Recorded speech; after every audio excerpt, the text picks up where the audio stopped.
All right, I'm doing a short video on why the divine love, aka God, takes us out into the wilderness, into these dry places, not physically. It doesn't have to be a wilderness. I just happen to walk on one all the time. But why he takes us out here to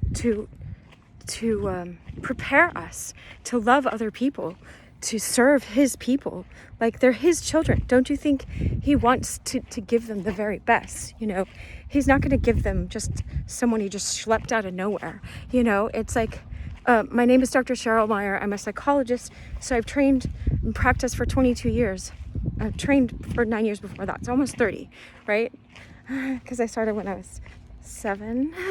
Anyway, it doesn't matter what my age is. Look, what I'm saying is God doesn't call the qualified. He really qualifies the called, you know, and it doesn't have to be he. God is beyond gender, right? So, but what I'm talking about is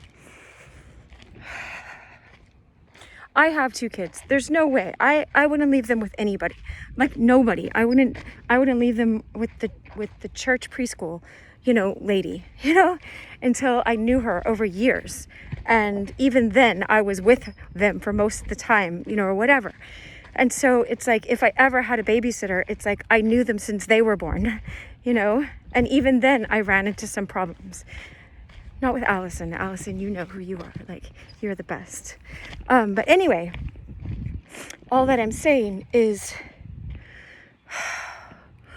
why do we think it's strange that God would take us in these dry places and take away everything that we were clinging to and strip away all the idols that we were going to, all the toxic behavior, all of the ways we were wasting our time chasing after people that didn't give a crap about us, you know, that didn't know how to love us. God, if those people walk out of your life, let them leave. God does not want to leave you in the hands of people who are going to step on you. So, and I'm not saying walk out of your marriage if you're in a marriage. I'm not saying that. I'm saying, you know, you need to create a space sometimes for clarity so that you know, sometimes if you have a married commitment, then the heat is still there for you to work on what's underlying. When people just run away and jump into, C.S. Lewis said it this way. He said lots of people love the sensation of jumping and diving into a new pool, but as soon as they have to start swimming, it's like, oh, forget it. That's like going up this hill. You know, they don't want to do that, right? And so this isn't going to be long. I just wanted you to know, be encouraged that there's a verse in Hosea. I can't remember where in Hosea right now, but maybe I'll put it in the notes if you remind me, or if I remember. I can put it in the notes after this if I remember, because we start talking anyway. But it says that I will take her out, and he's talking about Israel, you know, his beloved wife.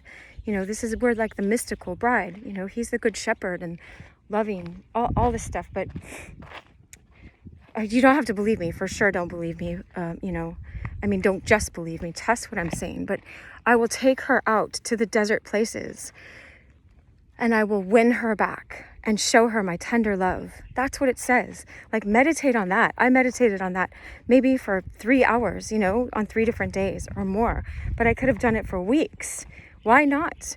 Just sit there with that verse and ask God what it's about, you know? And so, and I still forget. I go into forgetfulness and I'm like, what am I even doing? No one's going to understand this, blah, blah, blah, blah, blah, right?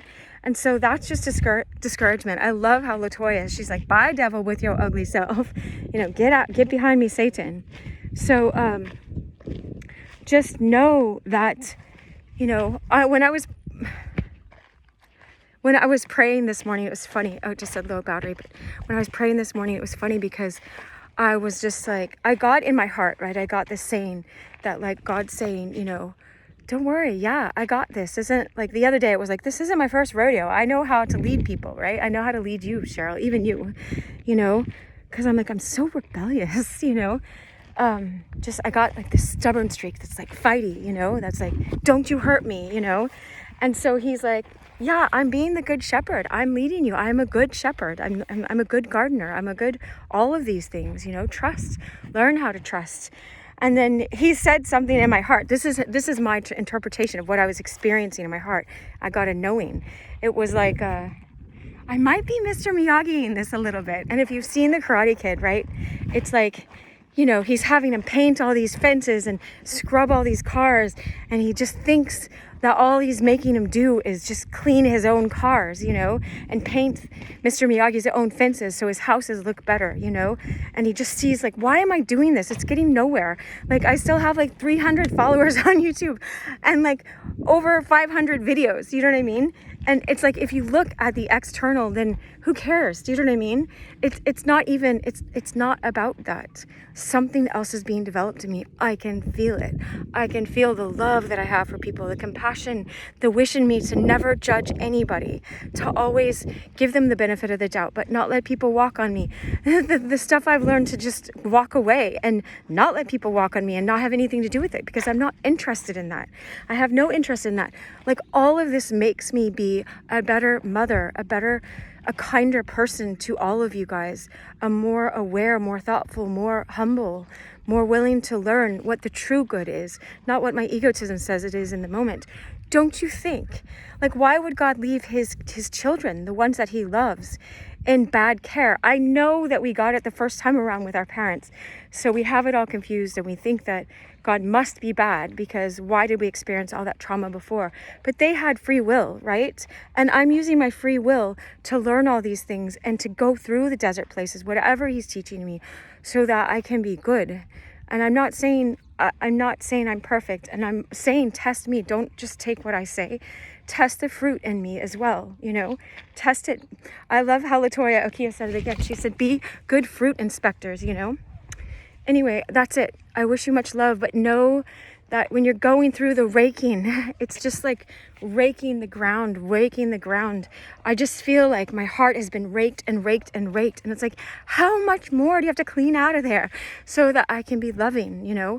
But I know it's made me a better person, and I can't believe how much was there. It's kind of like if you start cleaning out your garage and you're like, oh, yeah. And then you feel all light and loving, because a lot more sunshine can get through, because it's like a window that's been cleaned out. All right, much love.